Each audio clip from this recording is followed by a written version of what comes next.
Da Ignazio Messina, segretario nazionale dell'Italia dei Valori, lo ricordiamo, candidato in tutte le circoscrizioni alle europee, per parlare con la sua parte siciliana.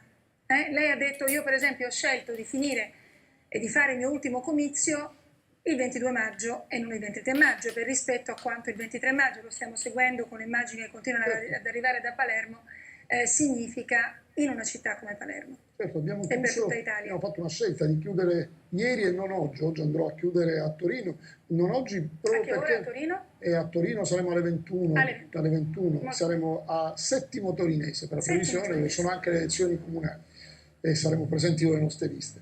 Proprio perché volevo che un comizio non strumentalizzasse quello che deve essere invece il patrimonio di tutti, come altri magari stanno facendo, cioè il patrimonio di eroi del nostro tempo, Falcone, Borsellino, gli uomini della scorta, chi si è sacrificato per fare in modo che questo mondo fosse migliore. Purtroppo le cose non sono migliorate, noi dobbiamo dare una testimonianza al contrario di voler andare oltre e seguire quell'esempio.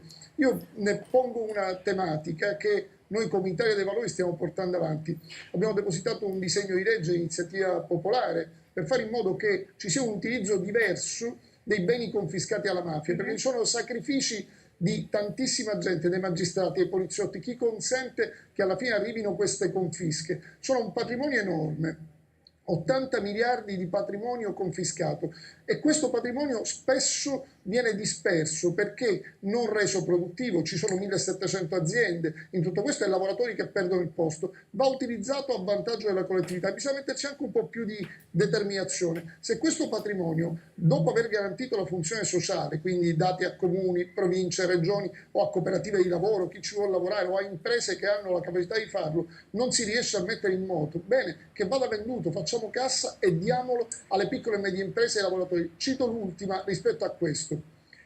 Il patrimonio è difficile da vendere, può darsi, ma bisogna provarci. Ci sono 2 miliardi e 300 milioni di euro che sono contanti e titoli di Stato confiscati alla mafia, depositati presso il Fondo Unico Giustizia. Noi diciamo: ma che senso ha tenerli fermi? Prendiamo quei soldi, e una proposta noi l'abbiamo fatta, diamole al popolo delle partite IVA. Sono 3 milioni e mezzo di persone che non prendono gli 80 euro di Renzi e che non sono partite IVA perché i piccoli imprenditori, ma è un lavoro dipendente mascherato per chi giovane gli viene detto: vuoi lavorare con me? Apri una partita IVA. Bene, potremmo dare con quei soldi 100 euro al mese a questi 3 milioni e mezzo di persone e dargli la possibilità di rimettere in moto la loro economia. Bene, al di là di tutto, la domanda è: ma l'ho fatta a tutti e non arriva la risposta. Perché 2 miliardi e 300 milioni di euro confiscati alla mafia non vengono utilizzati e si preferisce lasciarli lì? Qualcuno potrebbe pensare che si preferisce non usare i soldi confiscati alla mafia. Non rendiamo un buon servizio a chi si è sacrificato. Credo che l'unico modo è, al contrario, quello di utilizzare questi beni, renderli produttivi e fare in modo che si capisca che quando c'è la mafia si perde, quando la mafia non c'è più e lo Stato vince, il cittadino ha la prevalenza.